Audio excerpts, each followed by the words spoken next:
आंचल सिंह और आपका स्वागत है हमारे चैनल में। तो चाइना की अब खैर नहीं, भारत ने पूरी कमर कस ली है।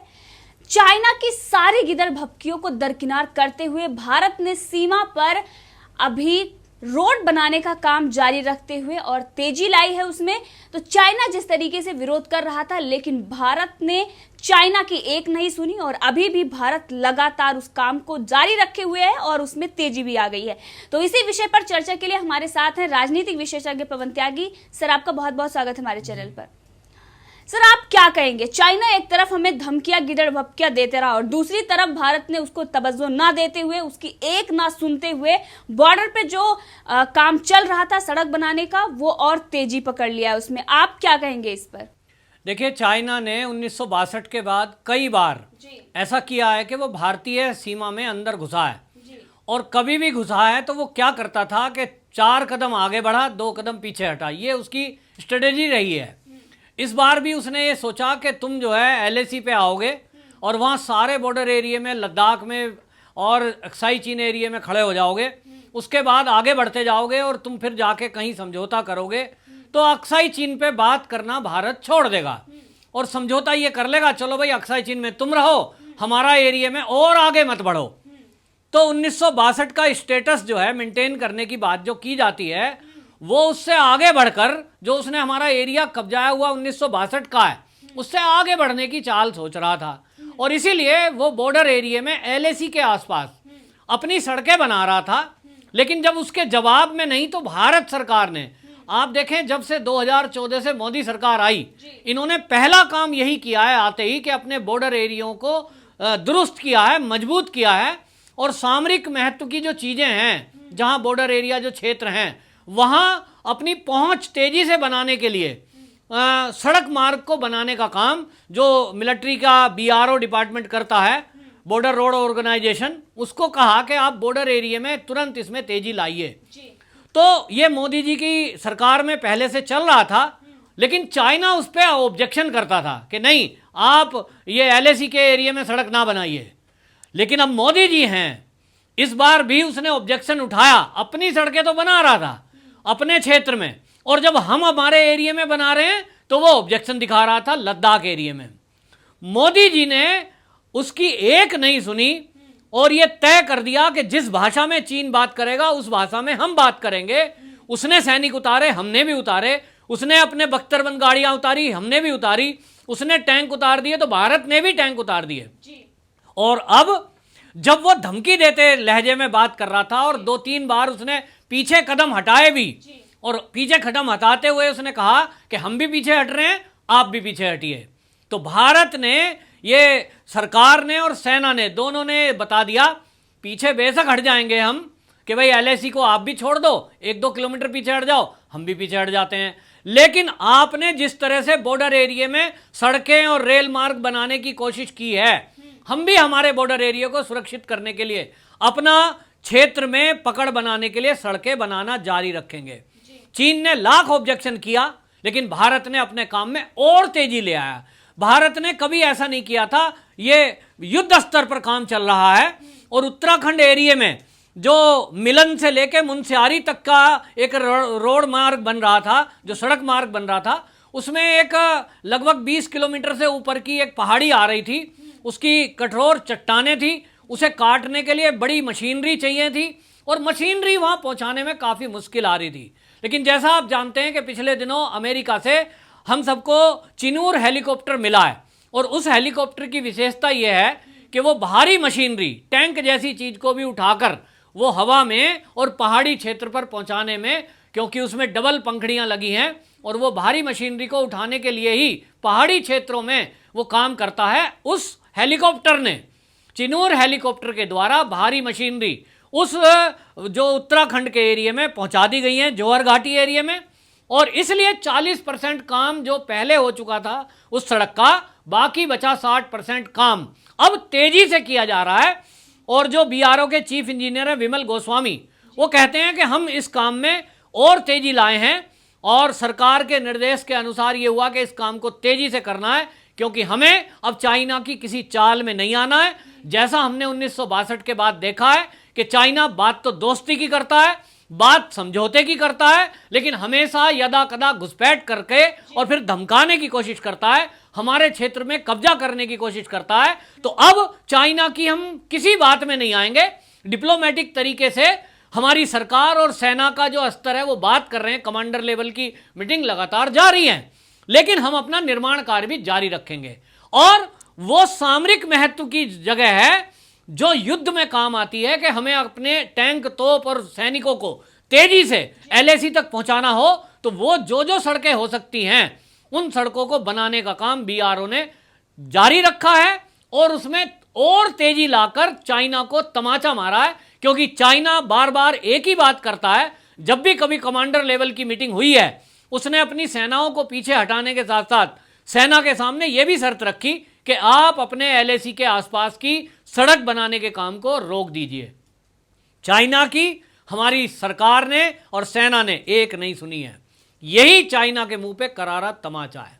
जी बिल्कुल सही कहा आपने, जिस तरीके से कहा कि चाइना एक तरफ तो बात करता है समझौते की और दूसरी तरफ ये पीछे से वार करता है।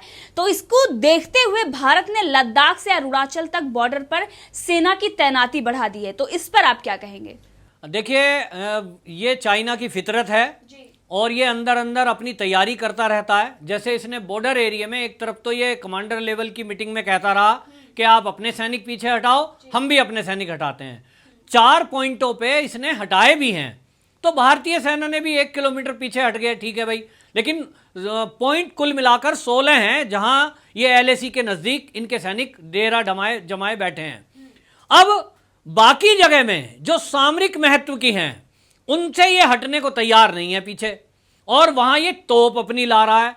इसका मतलब क्या है कि ये लड़ाई के मूड में या तो धमकी के मूड में है। तो भारत ने भी अपने सैनिकों का वहां तैनाती बढ़ाई है। और मैं आपको एक बात बता दूं कि ये चाइना केवल घुड़की दे सकता है, ये भारत से युद्ध नहीं कर सकता। पिछले दिनों आपके चैनल पे ही मैंने न्यूज सुनी थी कि आपने बताया चाइना के एक सेना के एक्सपर्ट ने कहा कि जो भारत की सेना है वो पहाड़ी क्षेत्र में लड़ने में दुनिया में सबसे नंबर 1 है और चाइना उसका मुकाबला नहीं कर सकता। तो आपको मैं बता दूं कि चाइना का सैनिक पहाड़ी नहीं, पठार एरिया में भी भारत का मुकाबला नहीं कर सकता, क्योंकि 1979 के बाद चाइना की सेना कोई युद्ध लड़ी ही नहीं है। और वो जब युद्ध लड़ी थी 1979 का वो जो युद्ध चाइना की सेना लड़ी थी वो वियतनाम से लड़ी थी और वहां भी हारी थी। उसके बाद ये केवल कंप्यूटर पे लड़ाई करते हैं, फील्ड में प्रैक्टिस जरूर करते हैं, लेकिन युद्ध का इनका कोई एक्सपीरियंस नहीं है। ऐसे में जबकि भारतीय सेना अन्य देशों में जाकर हमेशा प्रैक्टिस करती है और पाकिस्तान से तो 2-2 हाथ रोज होते हैं, आतंकवादियों से रोज 2-2 हाथ होते हैं। भारत की सेना को पूरा जहां एक तरफ अनुभव है, उनके सैनिकों के अंदर, भारत के सैनिकों के अंदर मनोबल है, मातृभूमि की सेवा का जज्बा है और इस भूमि को मां समझ करके वो इसकी रक्षा के लिए अपने प्राणों की आहुति भी हंस के लड़ाने को तैयार हैं। वहीं दूसरी तरफ मैं आपको चाइना का इतिहास बताऊं कि चाइना में जो सैनिक काम कर रहे हैं, ऐसे आंकड़े बताते हैं कि लगभग 35%, 35% चाइना के सैनिक जबरदस्ती सेना में भर्ती हैं। वो आना नहीं चाहते थे, उनका मन नहीं है, वो लड़ नहीं सकते, उनके शरीर इस तरह के नहीं है, उनकी भावनाएं इस तरह की नहीं है, लेकिन वहां एक रूल बना रखा है वहां की सरकार ने कि कंपलसरी हर बच्चे को चाइना में सेना में 2 साल की सैन्य नौकरी करनी ही पड़ेगी। और इस कंपलसरी कानून का इतना कड़ाई से वो पालन करते हैं कि यदि किसी ने उस नौकरी को मना कर दिया या वो सेना में गया और वो छोड़ के आ गया, तो उसको इतनी रिस्ट्रिक्शन लगाई हुई है कि फिर उसको पहले सोशल मीडिया पे उस आदमी को बदनाम करते हैं, वो उसकी फोटो डाल देते हैं और कहते हैं देखिए ये भगोड़ा है, ये जो है सेना में नहीं गया है। और फिर उसको क्या क्या बंदिशें लगाई जाती हैं, वो ऐसी हैं कि जैसे किसी गुलाम की जिंदगी होती है। वो व्यक्ति जो चाइना की सेना में नहीं जाएगा 2 साल के लिए, कोई अगर बच्चा ऐसा है तो उसको क्या करते हैं, सरकारी ट्रेन, बस और प्लेन में वो यात्रा नहीं कर सकता।